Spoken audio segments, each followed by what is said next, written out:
Tracking, alerting, protecting. This is WKYT News at 4. Rolling into our weekend with absolutely beautiful fall weather, but I'll show you when the end arrives with that beautiful fall weather in just a moment. A trial date is set for a high-profile Lexington murder case. And we're tracking a deadly shooting at a high school in Washington State. Police say the shooter was a student. And we begin with that breaking news alert of the school shooting in Washington. Police are at the scene of a shooting at a high school near Seattle. The shooting was first reported around 1:30 Eastern Time at Marysville-Pilchuck High School in the city of Marysville. That's about 30 miles north of Seattle. According to CBS News, 2 students are dead, 4 others injured. At least 3 of those are believed to be in critical condition. Police say one of the dead is the shooter, who was a student at the school. Video from local stations shows students running from the school. Students have been moved to a nearby church where they'll be taken home by bus or their parents. And the FBI is on the way to the scene to help with the investigation, and we'll have more on this coming up in our next half hour. Now, to the weather back here in the Bluegrass. The week is ending in a much different way than it started.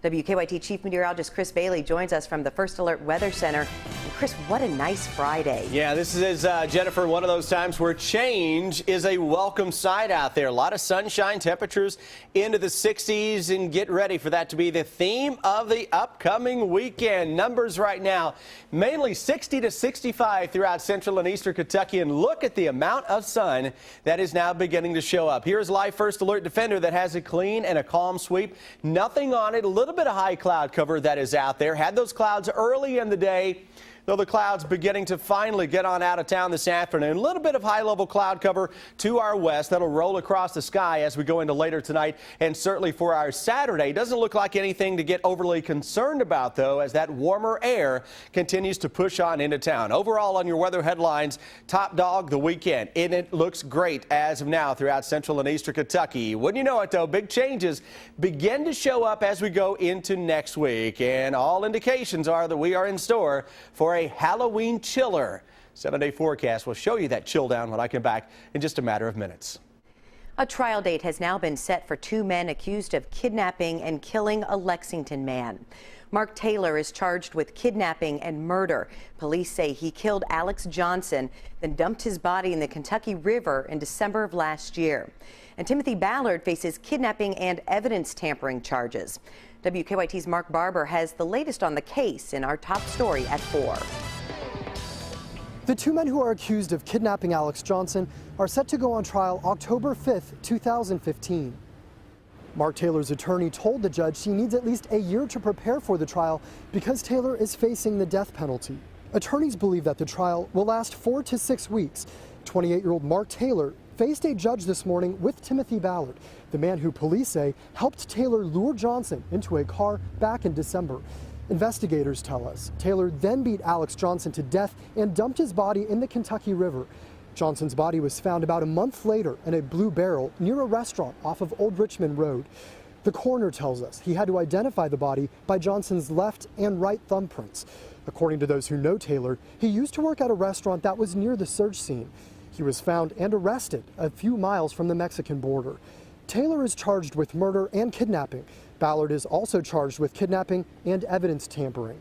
Taylor's attorney, Sandra Downs, isn't discussing the case, but she is saying that she believes the trial will be interesting.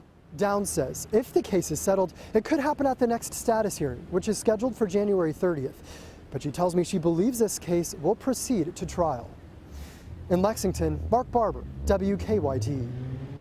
Both men have pleaded not guilty to the charges. Lexington twins indicted on several charges of child pornography and sexual abuse returned to court today. Jack and Jerry Cassidy were arraigned on 17 new charges in Fayette Circuit Court.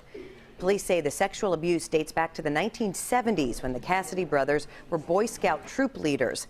Coming up on WKYT News at 4:30, find out what's next for the Cassidys. We're working on a number of other stories for WKYT starting at 4:30. Sam Dick joins us from the newsroom with a look at some more of the news in progress. Good afternoon, Jennifer. A Knox County grand jury has indicted 2 deputy jailers for assaulting an inmate. 38-year-old Sheila Brown and 32-year-old Jennifer Ross are both charged with criminal abuse, official misconduct, and fourth-degree assault.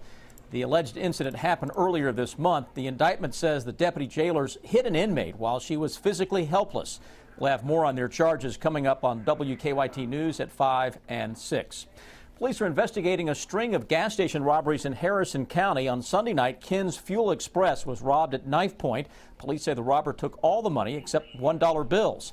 There was also a robbery at the Fastmax on US 27 where the suspect had a gun and a ski mask. And at First Stop on Pleasant Street, a robber kept his hands in his pockets and implied he had a weapon. Coming up on WKYT News at 5, we'll have more on if the robberies are connected.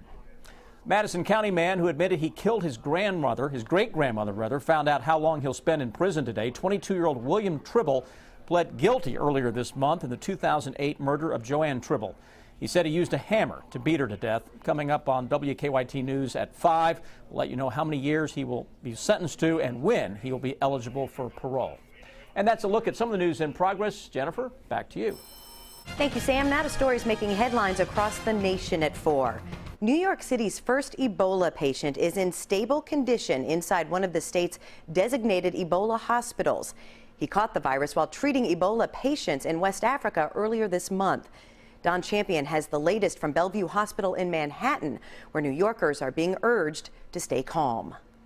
Cleaning crews armed with oxygen tanks and protective gear started scrubbing down Dr. Craig Spencer's Upper Manhattan apartment Friday. There's no reason for New Yorkers to change their daily routine in any way.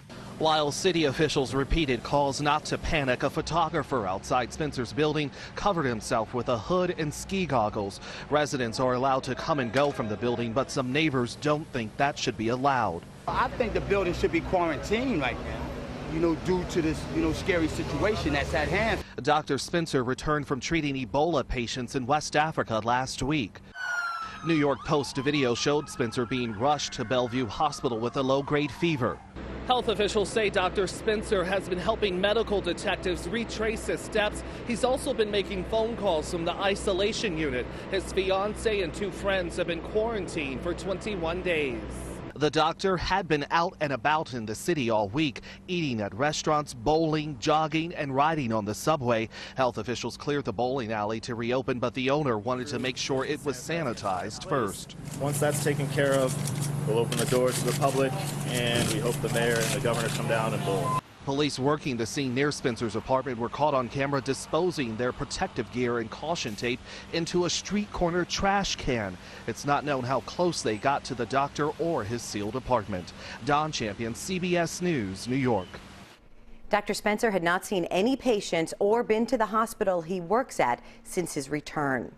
A nurse who caught Ebola while caring for the patient who died in Dallas has been declared free of the virus and released from the hospital. As she left the National Institutes of Health's hospital outside Washington, Nina Pham said she felt fortunate and blessed to be standing there today. She thanked her healthcare team and singled out fellow Ebola survivor Dr. Kent Brantley for donating plasma containing Ebola-fighting antibodies. Pham will meet with President Obama at the White House today.